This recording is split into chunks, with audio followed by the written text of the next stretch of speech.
খাত্তাবী রাদিয়াল্লাহু আনহু বর্ণনা করেছেন, ক্বালা ক্বালা রাসূলুল্লাহ সাল্লাল্লাহু আলাইহি ওয়াসাল্লাম ইন্নামাল আমালু বিন্নিয়াতিন। عن عمر بن الخطاب رضي الله عنه قال قال رسول الله صلى الله عليه وسلم إنما العمل بالنيات। হযরত উমর বিন খাত্তাব রাদিয়াল্লাহু আনহু বর্ণনা করেছেন, রাসূল সাল্লাল্লাহু আলাইহি ওয়াসাল্লাম ইরশাদ করেছেন, আমল নিয়তের উপরে নির্ভরশীল হয়। আমল কির উপরে? নিয়তের উপরে নির্ভর হয়। আপনি নিয়ত করছেন হিজরত করবেন আল্লাহকে রাজি খুশি করার জন্য, আল্লাহ এবং রাসূলকে রাজি খুশি করার জন্য হিজরত করছেন, আপনি সেই হিসাবে কি নিয়ত পরিমাণ আপনার কবুল হবে? আল্লাহকে যদি কেউ সন্তুষ্টির জন্য হিজরত করে, এই হিজরতটা কি কবুল হয়ে যাবে? আল্লাহ সন্তুষ্ট হয়ে যাবে, রাসূল সন্তুষ্ট হয়ে যাবে। ইন্নামাল আমালু বিন্নিয়াতি, নিয়তের উপর নির্ভরশীল হয়। কেউ যদি হিজরত করে দুনিয়ার কোনো হাসিলের জন্য, দুনিয়ার কোনো মহব্বতের জন্য, দুনিয়ার কোনো গাড়ি বাড়ির জন্য, দুনিয়ার কোনো নারীর জন্য, এই হিজরতটা আবার ওই হিসাবে হবে। হিজরতটা আল্লাহর সন্তুষ্টির জন্য হবে না। আল্লাহর সন্তুষ্টির জন্য কি? আল্লাহর সন্তুষ্টির জন্য হবে না। নিয়ত পরিমাণ কি? নিয়ত পরিমাণ সওয়াব হবে। ইমাম গাযালি রাহমাতুল্লাহ আলাইহি উলুম কিতাবের মধ্যে আছে, এক দরবেশ একটা গাছ কাটতে গেছেন।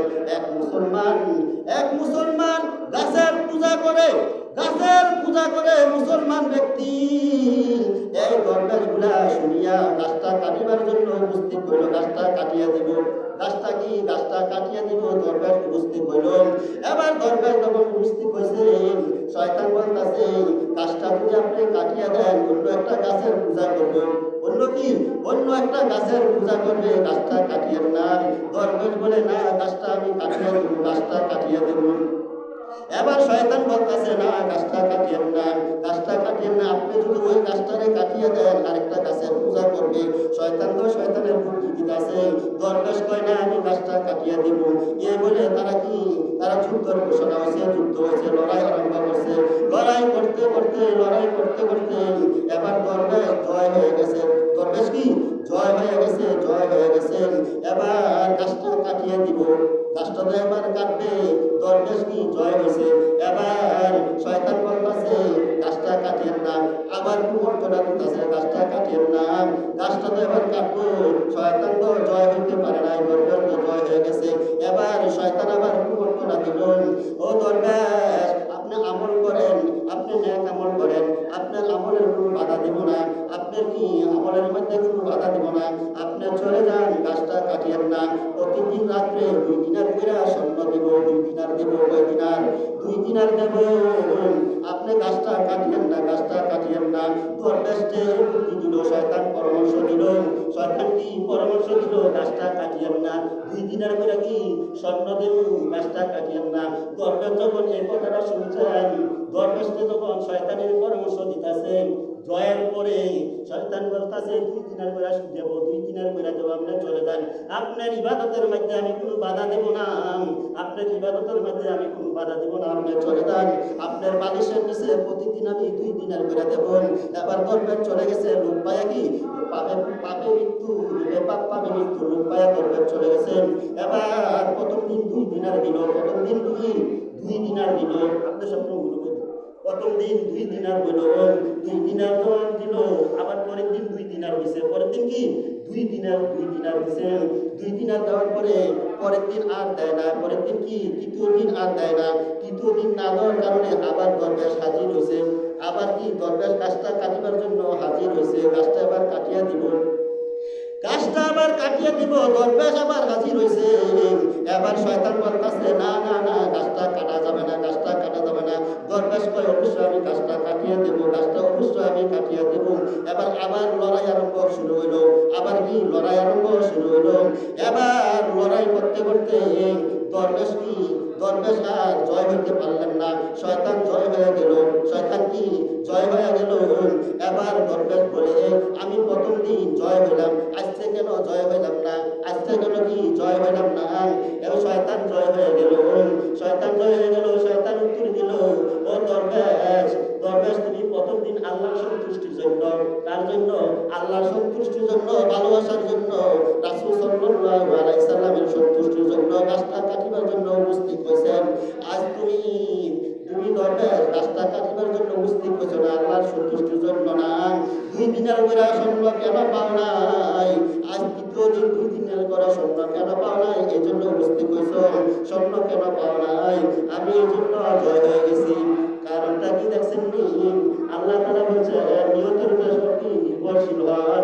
রাসূল সাল্লাল্লাহু আলাইহি ওয়াসাল্লাম বলছেন নিয়তের উপর কি নির্ভরশীল হন।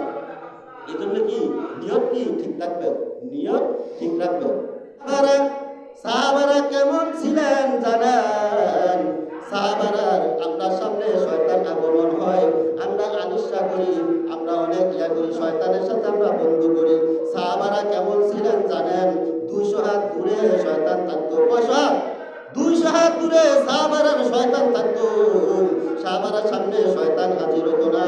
হযরত ওমর বিন খাত্তাব রাদিয়াল্লাহু যখন এক রাস্তা দিয়ে চলে যায়, এক রাস্তা দিয়ে যখন চলে গেল, তখন এই রাস্তা দিয়ে ওমর গেছে এক মতপুর জানে না। এক মতপুর কি জানে না?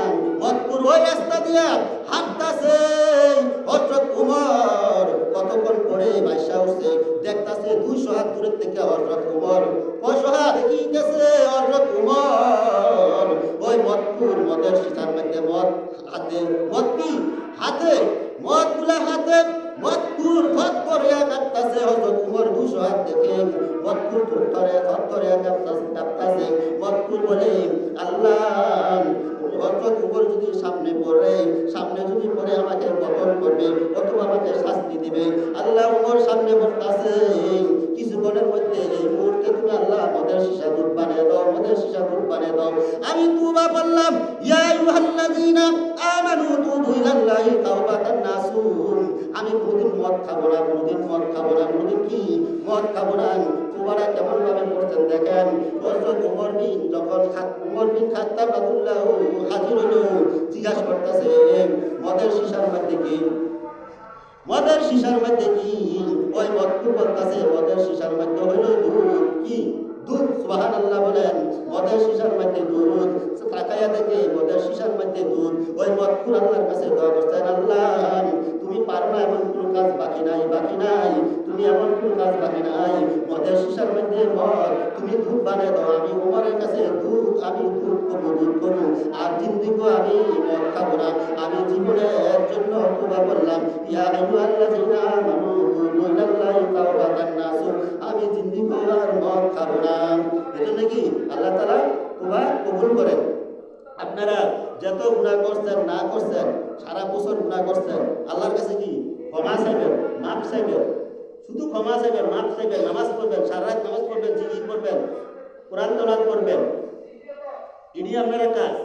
আপনারা কাজ করেন, মুখে সব কিছু করতে পারেন, কাজের সময় করতে পারেন। কাজ করেন পর অবস্থা সুবহানাল্লাহি ওয়া বিহামদিহি সুবহানাল্লাহিল আযীম সাল্লাল্লাহু আলাইহি সাল্লাম সাল্লাল্লাহু আলাইহি সাল্লাম হাসবি আল্লাহু লা ইলাহা ইল্লাল্লাহু আলাইহি তাওয়াক্কালতু ওয়া হুয়া রাব্বুল আরশিল আযীম। আপনারা রিজিকের ব্যবস্থা হলো লা হাওলা ওয়া লা কুওয়াতা ইল্লা বিল্লাহিল আলিয়্যিল আযীম। এটা সব সময় করবেন। রিজিকের মধ্যে যদি কোনো সমস্যা হয় সব সময় এটা করবেন, দেখবেন আল্লাহ তাআলা ব্যবস্থা করে দিবেন। এক সাহাবী এটা বলতেছে লা হাওলা ওয়া লা কুওয়াতা ইল্লা বিল্লাহিল আলিয়্যিল আযীম। আল্লাহ তাআলা তার সামনে ফেরেশতার মাধ্যমে রিজিকের ব্যবস্থা করে দিয়েছেন। বলেন না সুবহানাল্লাহ। লা হাওলা ওয়া লা কুওয়াতা ইল্লা বিল্লাহিল আলিয়্যিল আযীম। লা হাওলা ওয়া লা কুওয়াতা ইল্লা বিল্লাহিল আলিয়্যিল আযীম। এটা সব সময় করবেন। লা হাওলা ওয়া লা কুওয়াতা ইল্লা বিল্লাহিল আলিয়্যিল আযীম। এটা কি রিজিকের ফয়সালা। লা হাওলা ওয়া লা কুওয়াতা ইল্লা বিল্লাহিল আলিয়্যিল আযীম সব সময় করবেন, মুখ বন্ধ রাখবেন না।